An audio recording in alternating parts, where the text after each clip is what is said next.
Kuya John, ito po pala yung tubig sa kuryente po na share ko this month. Ito naman po yung sa shared house rent po natin.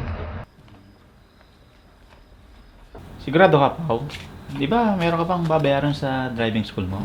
Okay na po kuya, bayad na. Kayo po, okay pa po ba financial niya? Di ba po enrollment na ng bunso niyo po?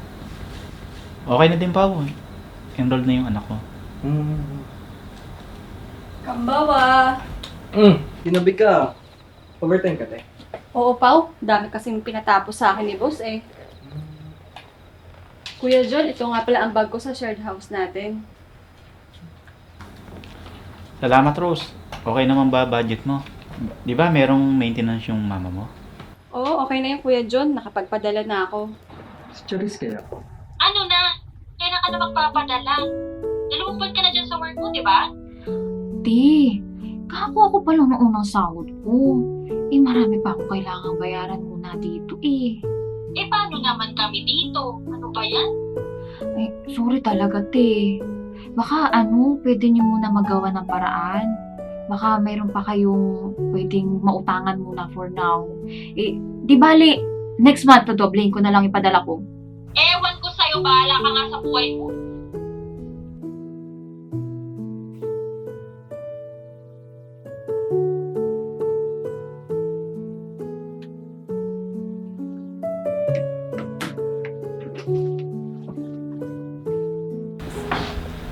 Charis, tama-tama. Kakain na tayo. Upo ka na dito.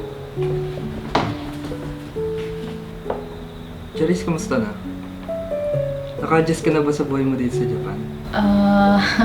Medyo nasasanay na din, Kuya Pao. Alam niyo, maganda dito sa Japan. Very organized, tsaka disiplinado yung mga tao.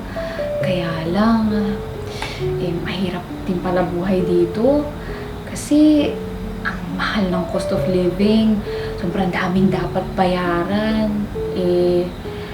Ito nga, buti na lang nahanap ko tong shared house natin. Kasi hindi ko talaga kayang mag-shoulder mag-isa ng expenses ko sa rin. May problema ka ba sa financial?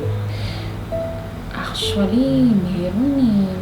Kasi pinipressure ako ng kapatid ko na magpadala.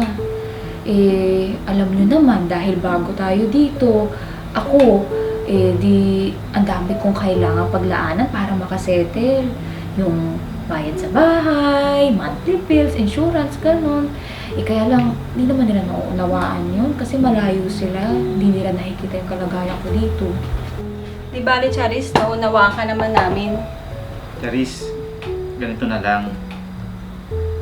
Huwag mo nang alalahanin yung share mo sa akin ngayong buwan na ito. Yung pera, ipadala mo na sa kapatid mo sa Pinas. Ha? Ay! Naku, hindi po. Mag-share po ako. Naku, wag na, Charis. Sa'yo na yan. Para pag may emergency, may mahuhugot ka. Paano po kayo? For sure, meron din po kayong mga gastusin, di ba? Okay lang, Charis. Sa pagkakataong ito, ikaw na ang kailangan sa atin. Alam nyo, naniniwala ako ang dahilan kung bakit tayo nagkasama-sama. Kahit meron pa tayong mga mahal sa buhay, pero malayo sila sa atin. Hindi na tayo basta maabot. Kaya sa pagkakataong ito, ang mas makakatulong sa atin, yung malapit sa atin. At pag nasa kapangyarihan naman natin na makagawa ng mabuti, syempre dapat gawin natin to. Grabe. Alam niyo po, ang swerte ko na kayo naging housemates ko. Maraming salamat po talaga. Sa Diyos tayo lagi magpasalamat. O siya, tama na yan. Bago pa mag-iyakan, ikain na lang natin yan. Oo nga, gutom na ako eh.